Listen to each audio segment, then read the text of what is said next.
स्रोत के रूप में उपयोग किया गया है। नेपाल में संरक्षित पांडुलिपि संग्रह अवधनाष्टक ये पाठ्य प्रकरणों में प्रमाणों के आधार पर ये अध्ययन उत्तर कौशल और दक्षिण कौशल के मध्य हुए एक अंतरराष्ट्रीय सैन्य संघर्ष का विश्लेषण करता है। इसमें बुद्ध के कूटनीतिक हस्तक्षेप का वर्णन मिलता है, जिसके परिणाम स्वरूप एक राजा विशेष रूप से मैं कह रही हूँ अर्हतत्व प्राप्त किया तथा बुद्ध ने दक्षिण कौशल की राजधानी में 3 महीने तक निवास किया। जहां मेरी शादी हुई है वो ही दक्षिण कौशल है। बुद्ध के महापरिनिर्वाण 486 ईसा पूर्व के कालक्रमिक आधार मानते हुए यह शोध महानदी नदी घाटी के ऊपरी और मध्य के बाद क्षेत्रों के बाद में क्षेत्रीय विकास का अनुगमन करता है।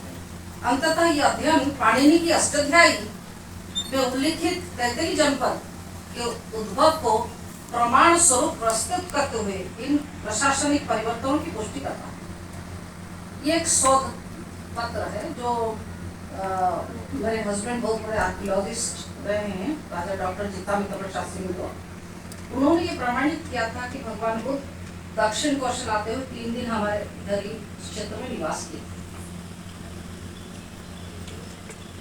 और छोटी सी बात बता देती है कि यह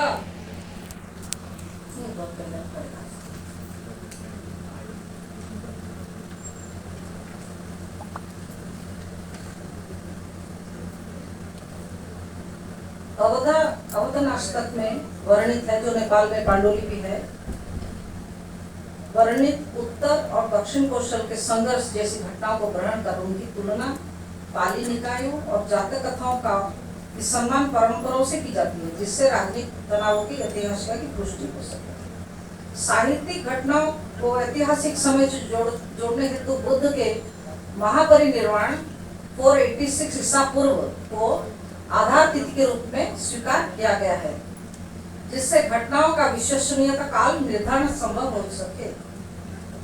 क्षेत्रीय परिवर्तनों से जुड़े कथनों की पुष्टि समकालीन लौकिक ग्रंथों में भी की जाती है। इस अध्ययन में पाणिनि की जो अष्टाध्यायी को एक निष्पक्ष भाषिक स्तोत्र के रूप में प्रयोग किया गया है, जो महानदी क्षेत्र में तैतरी जनपद में अस्तित्व और प्रशासनिक विकास की पुष्टि करते हैं। दक्षिण कौशल का जो इतिहास है, भूगोल और बौद्ध महत्व के ऊपर कहते हुए मैं फिर अपना वक्तव्य समापन करूंगी, क्योंकि ये बहुत ही जरूरी है। हमें बहुत ही आश्चर्य इतना होता है कि भगवान बुद्ध दक्षिण कौशल आए, इतने इंटीरियर जगह, ट्राइबल बेल्ट, जंगल, पर्वत